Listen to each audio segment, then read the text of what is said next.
Hola, buenas noches, buenas tardes, good afternoon, good evening. My name is Abelardo de la Peña Jr. I'm the Director of Marketing and Communications here at La Plaza de Cultura y Artes, welcoming you to tonight's En Casa con la Plaza. En Casa con la Plaza is our virtual programming. We've been at it since April of 2020. This is our 235th episode or session. During the pandemic, of course, we were all locked out. We were in our homes. And so we started this program in order to get you the best of Latino art, history, and culture from our home to yours. I'd like to thank our sponsors. We have CVS Health, Aetna, Union Pacific Foundation, California Humanities, the National Endowment for the Humanities, and the Institute of Museum and Library Services. Thank you so much for your support. If you're on Zoom, please let us know where you're viewing from. You got the chat feature there. You ask questions using the Q&A feature. Those of you who have joined us on Facebook, use the comments feature there to ask questions, make comments. We much appreciate it. We'll take them during or after the session, the conversation that we're going to have. Real quick update on La Plaza de Cultura y Artes. We are open full-time now, Monday through Wednesday through the next Monday, closed only on Tuesdays. During the week, we're open from 12 to 5. On weekends, we're open from 10 a.m. to 5 p.m. During these winter rainy weathers, this is a good place to come to enjoy our exhibitions, which are all open, including our latest huge, beautiful painting by Frank Romero going to the 1984 Olympics. We just installed it last week on our second floor. And also, we're closing out Iris Almaraz, Evolution of Form, 2 of Los Four, big Chicano collective from the 1970s. Programming, we're pretty much done for the year. We'll be starting again next year with a full slate of programming, our concerts, salsa concerts, movie screenings, and so on. Pretty much all of it taking place outdoors. Let's see now. I'm going to now introduce our program for today. Let me go down to where we're at. Okay, first of all, before we do that, I want to thank the Eastside Arts Initiative. They are an initiative of La Plaza de Cultura y Artes, who over the past few years have granted more than $1 million in grants to artists and arts organizations. We want to acknowledge the Eastside Arts Initiative Council for all the work that they do. Our next grant cycle is expected to open in late January 2020 for artists and arts organizations located or serving Eastern and Southeastern LA County.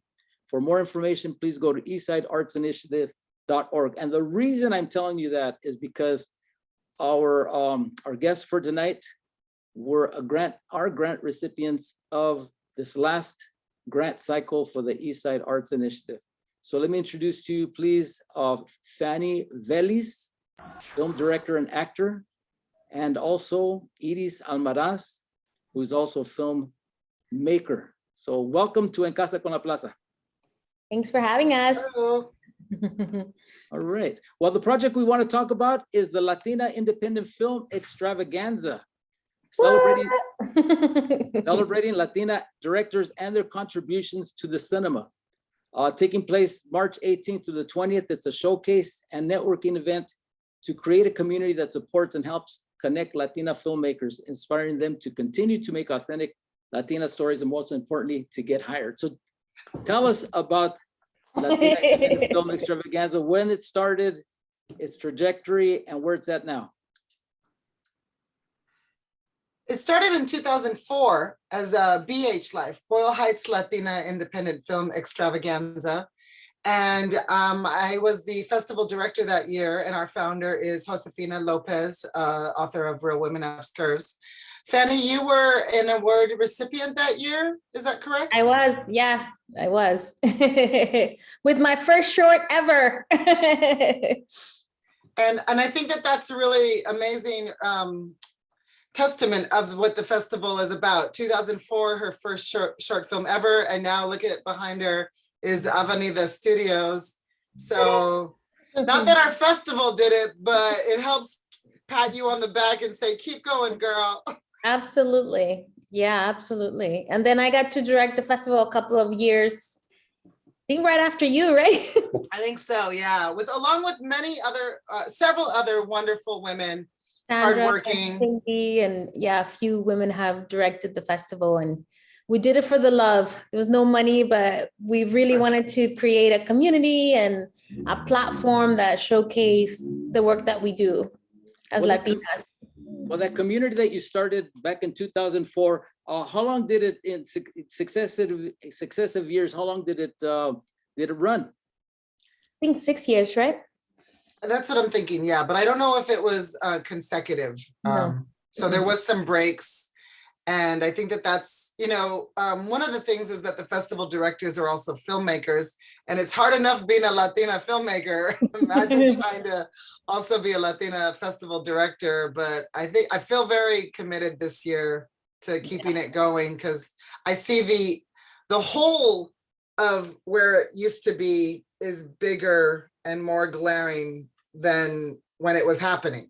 Like when the festival was happening, I didn't really fully appreciate all the wonderful things that were happening, even though I'd heard it from people. But the absence of it has been sad. Yeah.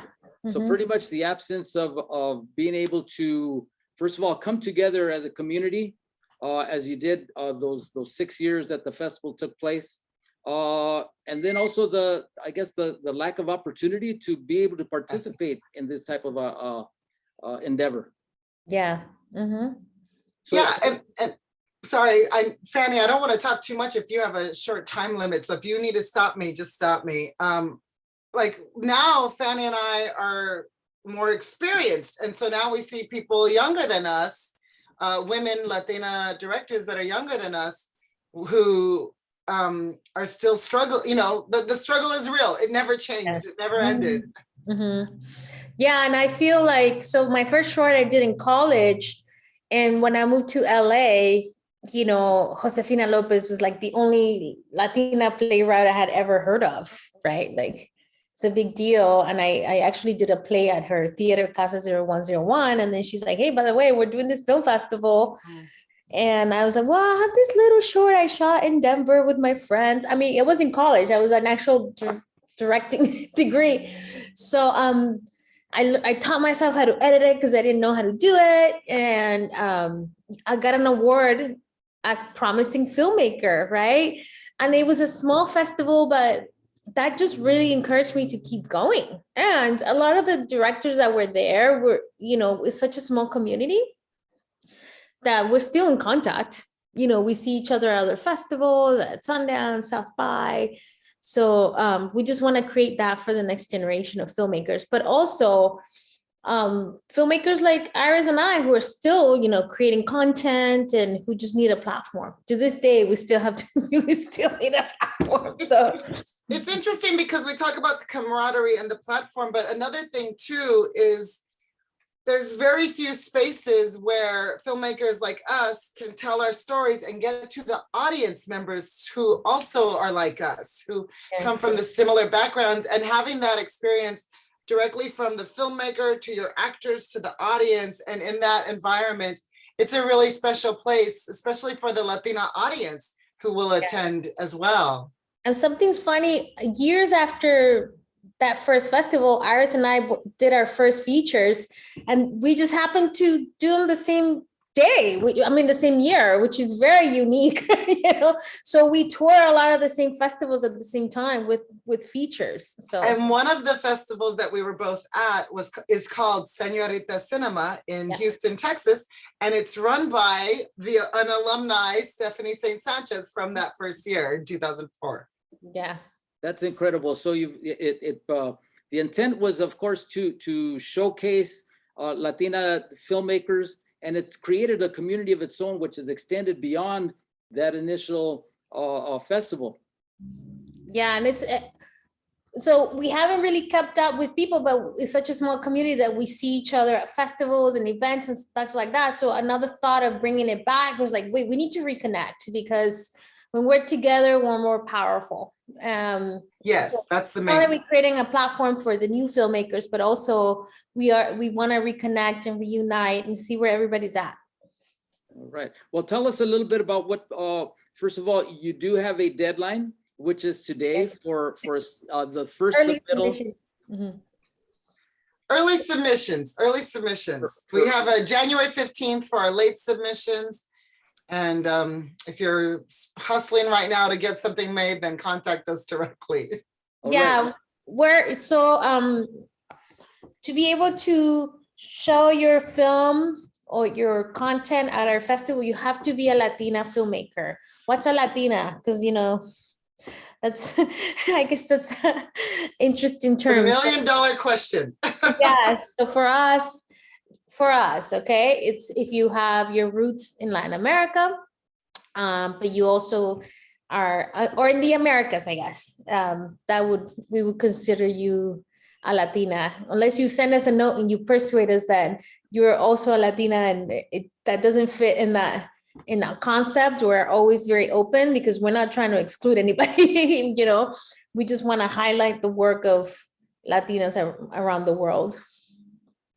All right. And We got a lot of submissions, by the way, so the talent is out there. Yeah. So it's Fantastic. exciting. Mhm. And as it being Latina, we of course are very open and trans, female identifying, inclusive.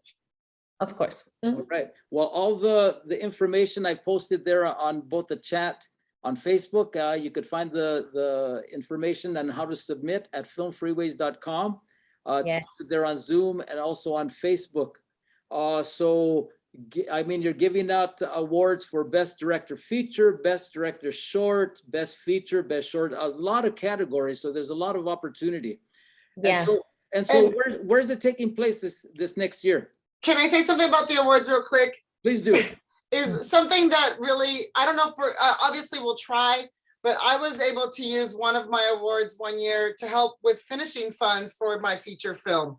So it is something that we do try to really help the filmmaker with these awards, whether it be like back in the day, it was like a copy of the final draft software. And that really helped a lot of people. And so I just wanted to say that. And also we are naming an award this year in the honor of Lupe Anteveros, who was our honorary goddess the very opening night from the very first Boyle Heights Latina Film Festival in 2004. So there's the Lupe Anteveros Award this year. Yeah. And the awards throughout the years have been really meaningful to people. Like we put a lot of thought into them. Sometimes we would share whatever money was we raised at the box office. Like really, it's us working for free. And if there's money at the box office, it went into awards. And also, like Virgen de Guadalupe art, t-shirt. Like I just remember the first time I got my award, I felt like really seen. And when we did it for other filmmakers, the consequent years, filmmakers would write to me, like, these are the best awards of any festival. And, our festivals were really small, but we really put a lot of thought into recognizing the work, because we understand how difficult it is to make a film for anybody, really, but especially if you're a Latina, it really is, because the resources, because of just not thinking in a conventional film structure manner, which has been dominated and controlled by white males. Yeah. So you start to talk yourself out of it because you didn't function the way you're supposed to. At this festival, you don't have to function that way. Yeah. Mm-hmm. All right. Well, I'm gonna, if you don't mind, I'm gonna show you've done some incredible promotional work ahead of time for the prior festivals. So I found YouTube. Of course, you could find everything on YouTube. Here's a little promo that you did for, I think it's the 2008. Oh, good. Looking forward to it. Let's see what we got here. Oh, gosh.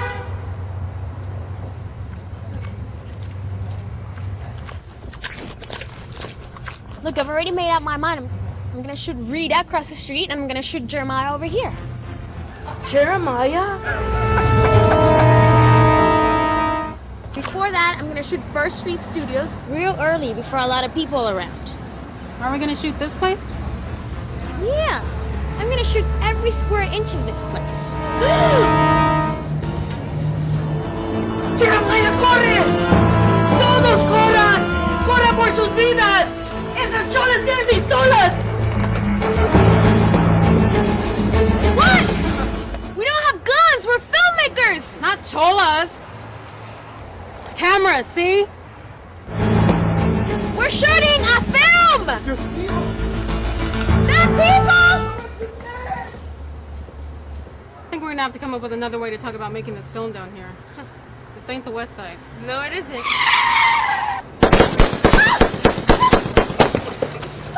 What the?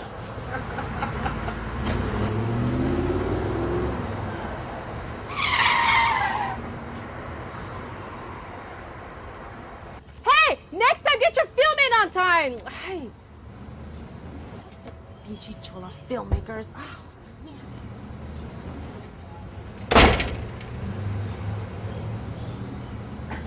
Oh my gosh, we have to put that on our social media.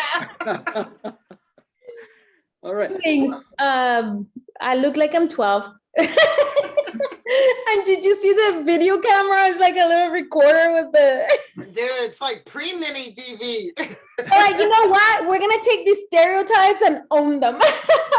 I'm into it. Well, that was Josefina Lopez, that last little scene there, founder. What is she involved with it this year? Oh, yes. Yes, Yes, of she's course. the founder still. She's still, Fanny's our acting producer, I'm the acting director, and Josefina's our acting founder. So it's very much like the three of us getting together and putting in what we can, because we also have our busy lives. Of course. Yes. Yes. And then you're asked where the festival is gonna take place. Is why it's not called BH Live, because we're actually gonna do it at our studio. Let's talk about the studio. So There it is. you came to a screening, right, Abelardo? No, I haven't come You yet. haven't? No. Okay, so we are in a historic Filipino town. So it's Beverly Boulevard and Bonnie Bray. So we're between Echo Park and downtown. It's a 14,000 square foot facility that we moved into in August. And this is where we're gonna have the studio. And this is why we acquired the studio, so that we could host events like this one. Well, it's much more than just a studio. What did you tell us about Avenida as an entity? Yeah, so we are a non-traditional movie studio. We use technology and grassroots marketing to democratize access to Hollywood. So what that means is like, we do anything it takes to get projects made, right? That's actually what it takes. Yes. So we opened our doors almost 6 years ago as a company, and we just moved into this facility in August. And yeah, we are committed to, hold on, my son's interrupted the thing. Thank you. We are committed to creating the first major Latino film studio in Hollywood, right? So yeah, we just got our first VC funding. I'm really excited. We work with hundreds of filmmakers and Including myself. yes, Including myself. we're very good at getting funding via crowdfunding. So we're very famous for that, but we also produce and we also have a distribution arm. So That's right, according to a lot from that little girl in that video. No, that's fantastic. It's an She award. knew, that girl knew too. Yeah. I'm sorry to interrupt you. So my husband Nelson Grande and I co-founded the company. So Right, and apparently we've seen your clients' work on Netflix, on HBO, AMC Theater, Amazon, DirecTV, National Geographic.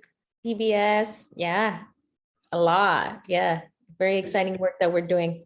But you yourself have made films. You've I know you did a feature called Homebound. Was that it? Homebound, I did, that's a scripted feature. It's called Homebound. I did a feature documentary called Our Quinceañera. That's won many, many awards. That was a couple of years ago. And we're about to release another feature called My DACA Life, which, you know, we've been working on for 6 years. We've been following the Dreamers. And we also have a series called I Freaking Love You. And we have a bunch of other projects on the pipeline. Well, if you don't mind, could I show the trailer for Quinceañera? Ah, please. Right, here goes.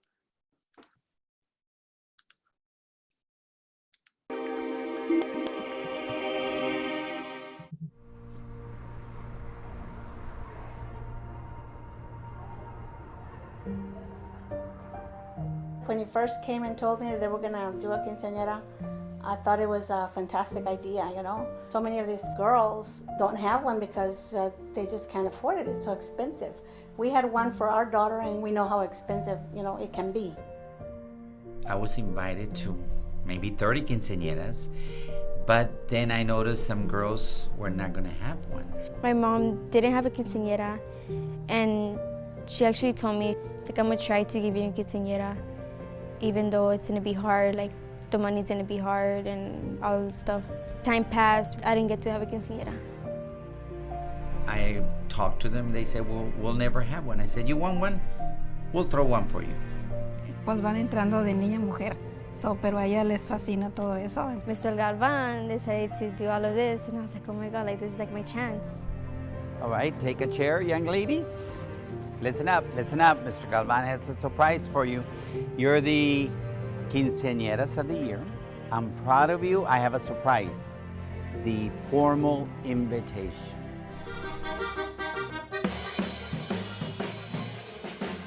So this project is all about teamwork. It's not just one person, it's everybody that's involved. It's just a lot of planning and making sure that everything is done correctly, trying to get as much donations as we can. And this year, now we're at about 75 to 80 girls, and it has gotten huge, awesome. The community has gotten together, the whole valley. When I see that face on that girl, you see that smile, so happy, like princess. That's my feeling that, oh, that's my reward for helping these girls, making their dream come true. It is very important in our society, our culture, and our girls have their dream come through, and that's why we're doing all this. For our girls, our students, our community, so I hope the whole world will find out how great it is to be in the Rio Grande Valley, San Benito, Texas.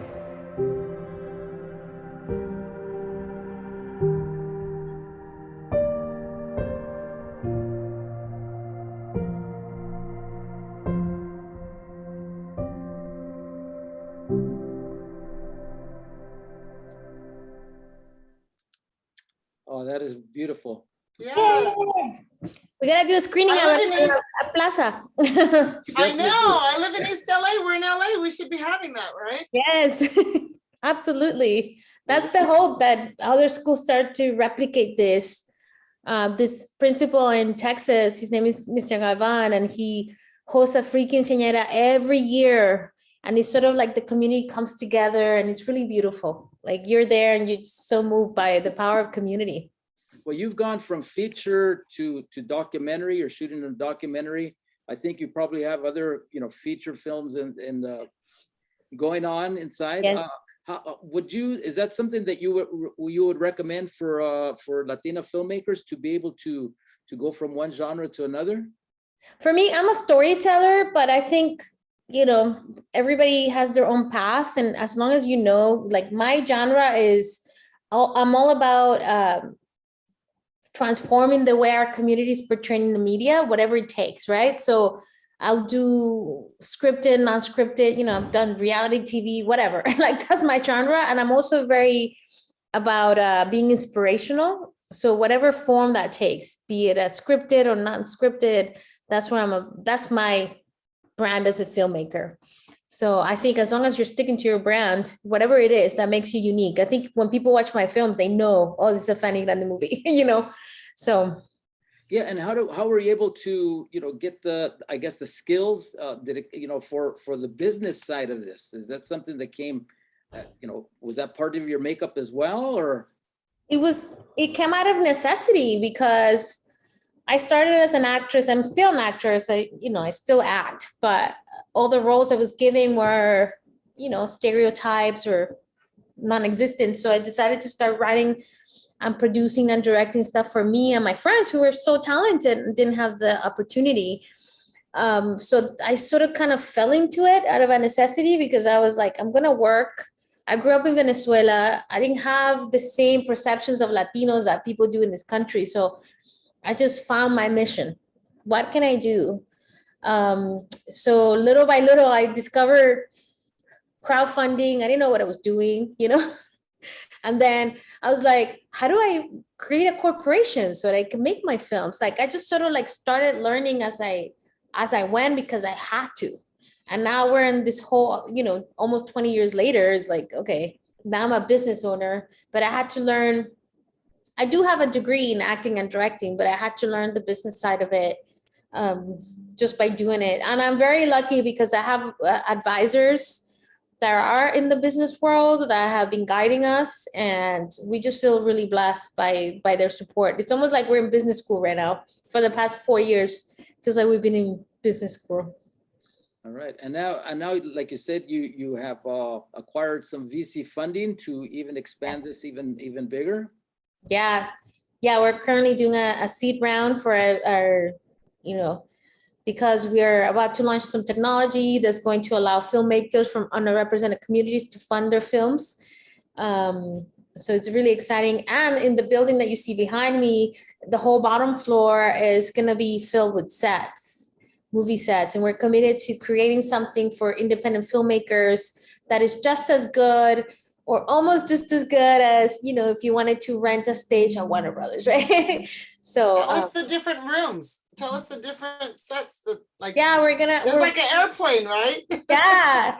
So right now we just installed our psych green screen. We're gonna have an actual airplane, you know, the outside. We're having a bodega, a courthouse, a chapel, a restaurant, a hospital, an elevator, like anything you need to make a film, you can come and do it here. So the whole point is that you can fundraise with us, take that money, film here if you choose to, and then distribute with our distribution arm, which is we have deals with movie theaters across the country, and it's called Indie Seats. So you can screen your movie at AMC, Harkins, you know, we have deals with many movie theaters. Yeah, That's it. Tell us a little bit about Indie Seats. Indie Seats is it's a cinema on demand platform, which allows filmmakers independent filmmakers to screen their films at their local movie theater. And the way that it works is somebody requests the movie at a movie theater, and all you have to do is pre-sell enough tickets to cover the costs.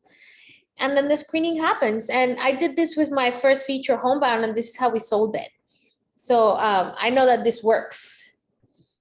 So now we're offering it to other filmmakers because it's really hard to get a theatrical distribution. It's really hard to actually get any distribution for indie films.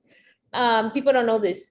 And especially for Latino films, you know, Hollywood still hasn't caught up to the fact that we want to see ourselves represented a certain way, you know, and we are a power. We buy 1 in every 4 movie tickets as it is. So imagine if we actually saw ourselves represented. Yeah, a question to the both of you. Do you think this is changing? No, I mean, slowly. Changing slowly. I mean, percentage wise, like to what our community numbers are, no. No. But I am getting a lot more calls and a lot more meetings, and it hasn't turned into something quite yet, but I do feel like there's an effort, there's an awareness, and that's where you start. And there is a little bit more content being created. I think the issue is that a lot of these opportunities are given to the same people over and over and over and over. And what we're doing at Avenida is really empowering everybody across the board, because we want to transform the industry from the bottom up, as opposed to like, oh, let's give all the money to the few celebrities we have, right? I mean, that's important too, because they have visibility, but we got to do both things. We got to empower the storytellers and the content creators, and also, you know, use the few celebrities that we have. There's a space in the non-female, non-woman of color area that it's like, there's a whole space where people can fail up. But for us, anything that we don't do right is a failure. Yeah. That we have to then overcome.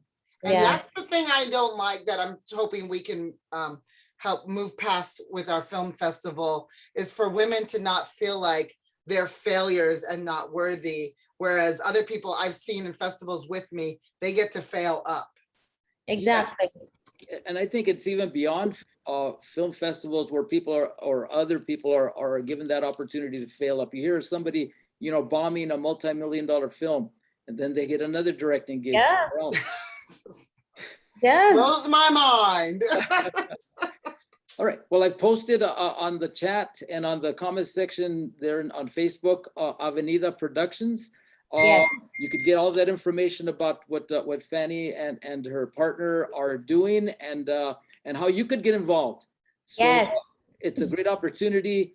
Fanny, I know you got a hard stop right now, but thank do. you very much for joining us tonight.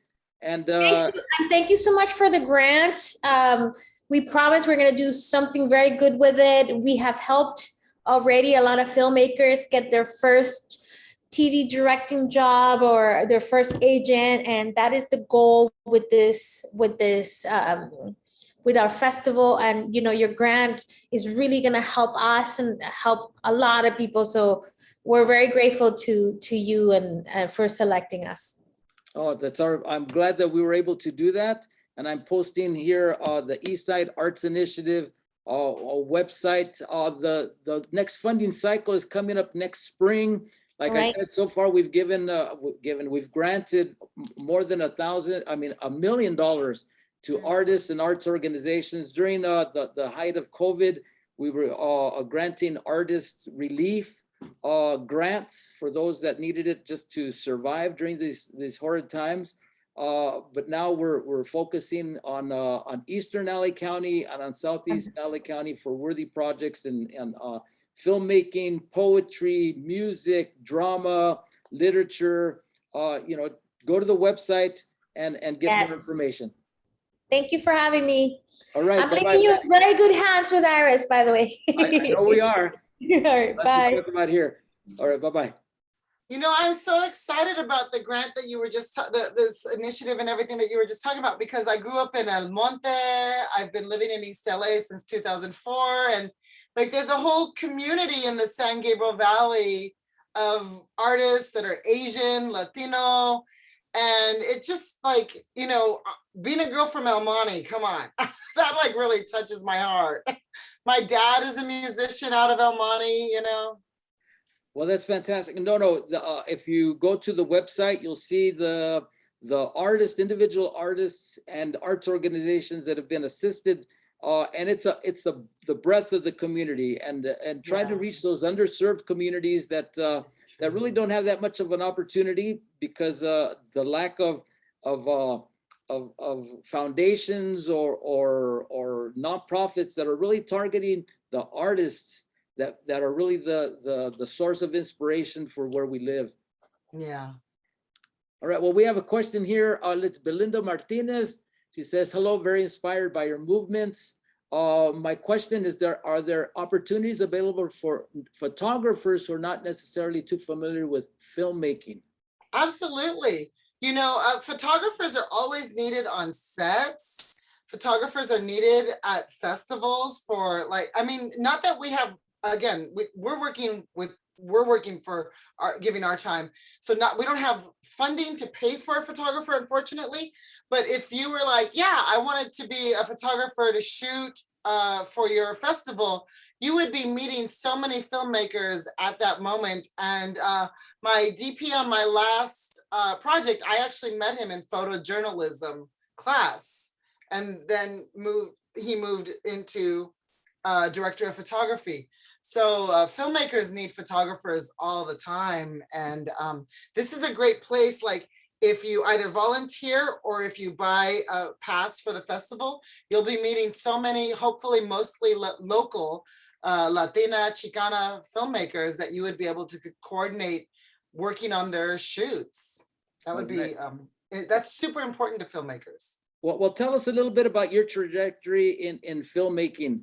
Yeah, I want to tell you a real quick story because we were talking about this festival and then we were talking about the opening night with Lupe Anteveros, and years later after that night, I was in New York and at a film festival, and for some reason, the place I was supposed to stay at didn't work out. And I was supposed to be there for a few days and I was just gonna come back the next day. And here I am, a Chicana from East LA, in New York with nowhere to go until the next day in January in Washington Square Park. And someone walked by and they said, Iris Almaraz. And it was a Chicana filmmaker named Cristina Ibarra, who was in Sundance a couple of years ago for The Infiltrators. And so her and her husband saw me, and I wound up staying at their place in Brooklyn. So this festival, man, you got to get yourself in. You never know when something like a miracle is needed. No, you're right. And it's a tight-knit community helping each other out. Yeah. And at this level, at a community level, starting off in Boyle Heights, now expanding to, I guess, greater LA and even beyond. Right. It's such a wonderful, really an opportunity for people to become exposed. Even if they're not selected for the film festival, at least they're giving the effort to get their work out there. Yeah, no, we want to get people in. I know that some people have reached out to me and said, my film's not really that polished. And I'm like, send it to us. We'll work with you on this. If you need to re-edit, and we can talk to you about anything that we can help you out along the way. A lot of the filmmakers have been like from Peru or Argentina, but I want to see. I know Fanny said it was hard for her because she was from Venezuela. To me, it's hard for me because I'm from El Monte, It's like, I want to see the local girls too, the local Chicanas, Latinas. And it's important for me to get us all in there so that we can start having those conversations with each other. All right. Well, you're as local as it can be. You went to LACSA, LA County High School for the Arts.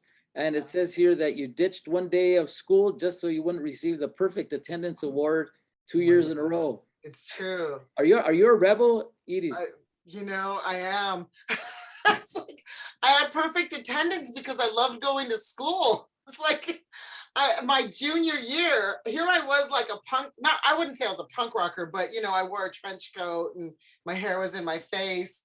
And I had perfect attendance my junior year. And the ones that got up at the award ceremony for perfect attendance for 2 years in a row, I heard kind of like the jokes about like, oh, it's the nerds, like the class, because it was LACSA, it was the classical musicians. So I couldn't be like this girl Iris who was like hated on everything and was like pissed off at the world. I couldn't like have the perfect attendance 2 years in a row with the classical musicians. So one day I ditched one day, and that whole day I was like, I wish I was at school right now. So you didn't even have that much fun. No, I totally would have had more fun at school. All right. Well, you received a BFA in cinema from San Francisco State, and your first film. Tell us about your first film. Yeah, my first film, Delusions of Grandeur. You can actually find it on my YouTube, Chola Vision. There's a couple of Chola Visions. Mine is the one that has a web series called Bloody Maria. But Delusions of Grandeur, I like to say, I don't know what we can say on this show. I like to say it's, as far as I know, still the only Chicana coming of age feature film with homemade sex toys, magic mushrooms, and if they get lucky, they might find love. And it's set in San Francisco in the 1994. And it's really, like I recently saw Licorice Pizza by P.T. Anderson. And I thought, oh my God, if you're Chicana and you like that, you really should see Delusions of Grandeur because it's definitely that vibration. Well, we're going to check out that vibration here, the trailer for Delusions. Yay. Let's check it out. You know you shouldn't indulge these delusions. I know that, Doc. It's just that sometimes they really do look like her. You need to resist your urge to follow these women around. They are not your mother, Lucy. No, no, no, don't say no. Are you okay, Mom? What? What is the matter with you? Mira, I'm not going back there, but no matter what wild fantasies you might have.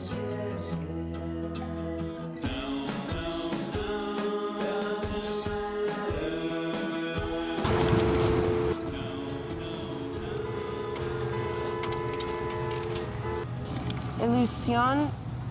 I'm calling about the room for rent. Oh, good. Why should I pick you? Because I don't care that you were born a man. I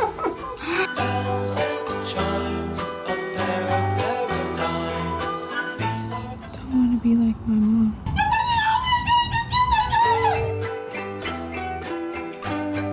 Your lips. Guys must tell you a lot about them, right? Oh, it's awful not having someone to love.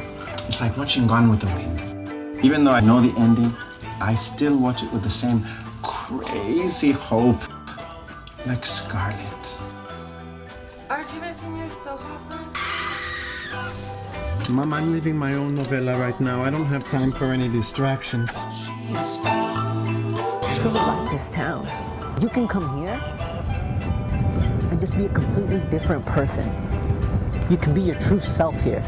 I'm so happy, oh so happy, hey man. My laughter's oh so sincere. Clocks and drums are falling cumbersome. Everyone tries to open their eyes underwater.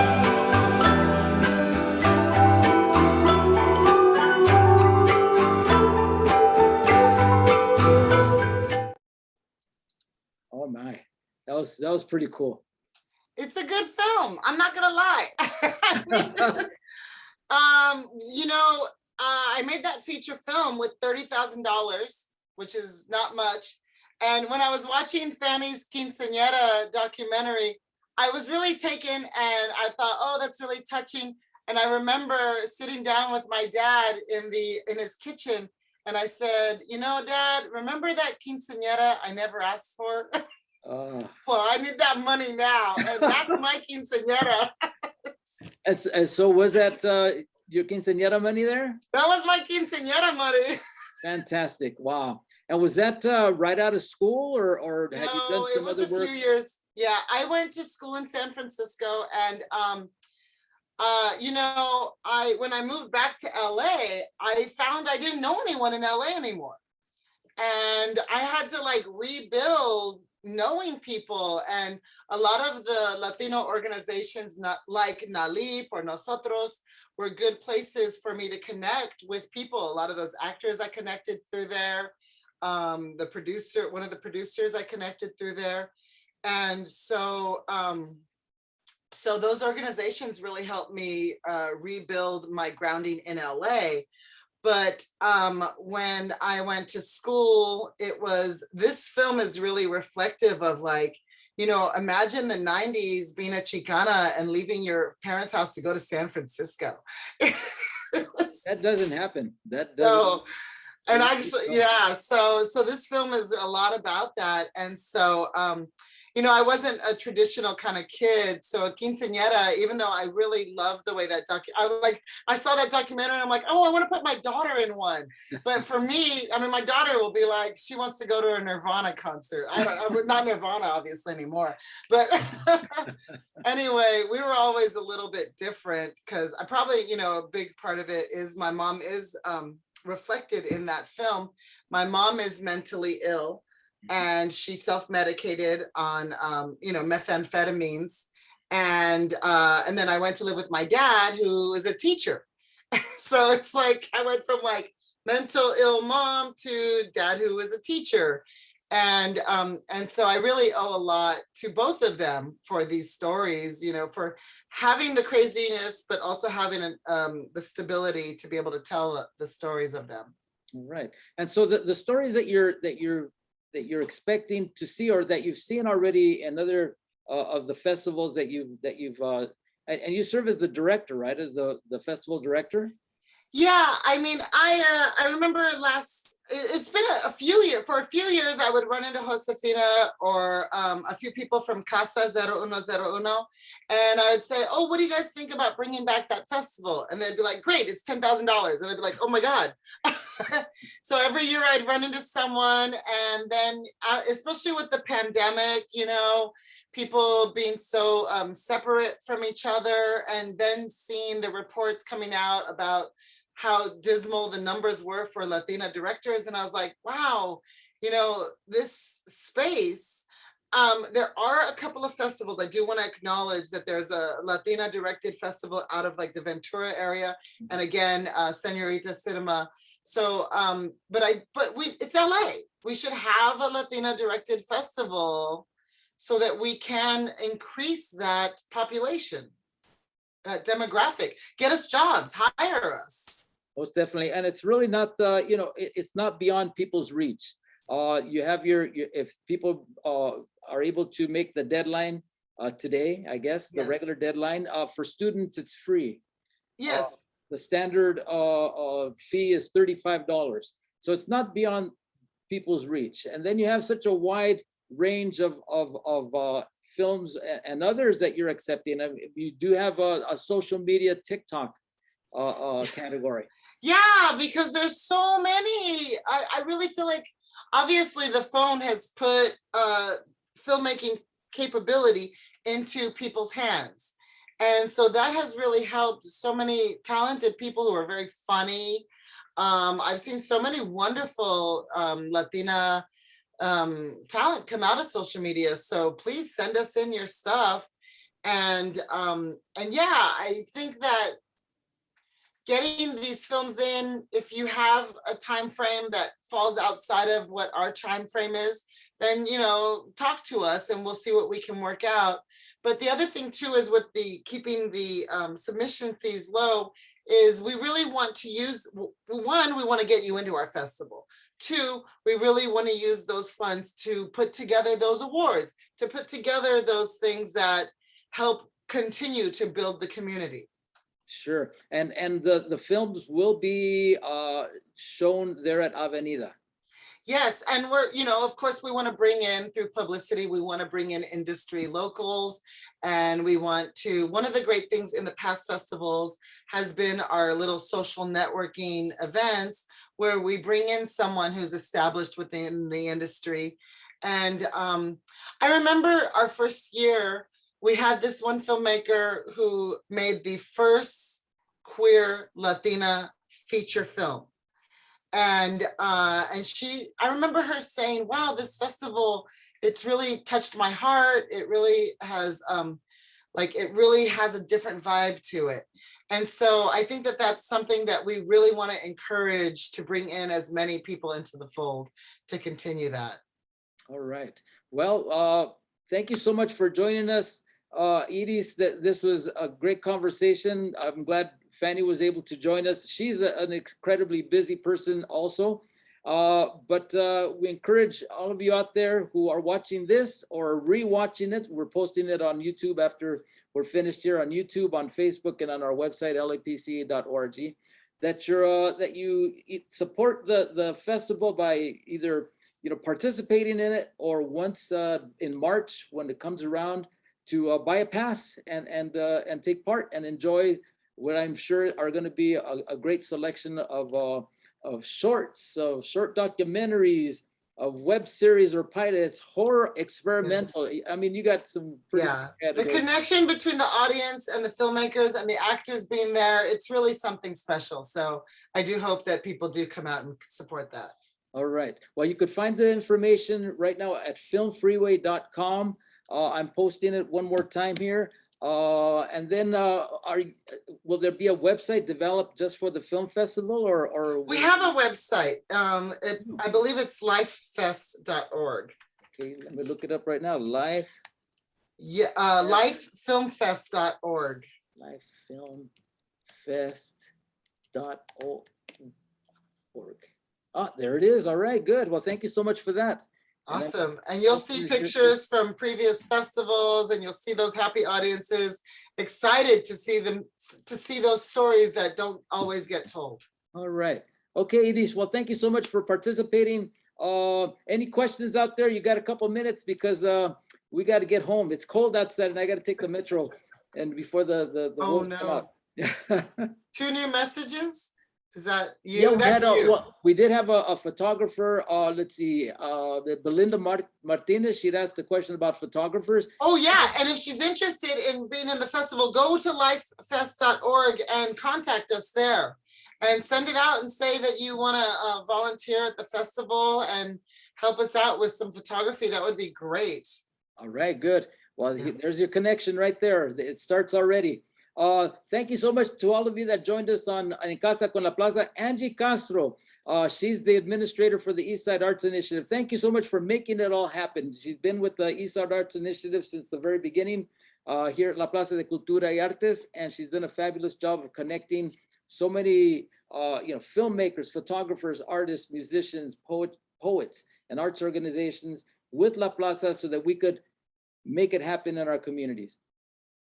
And Lupe Arriola says, hurrah, Lupe Arriola is on the East Side Arts Initiative Council, a very hardworking, I mean, they have to go through all of the grant applications, they score them all, and they dole out that money. So thank Yay, so important. Okay, Iris, well, muchas gracias for joining us on En Casa con la Plaza. And thank you all out there, and muy buenas noches a todos, and thank you to our sponsors and everybody else. All right, bye-bye. Bye-bye.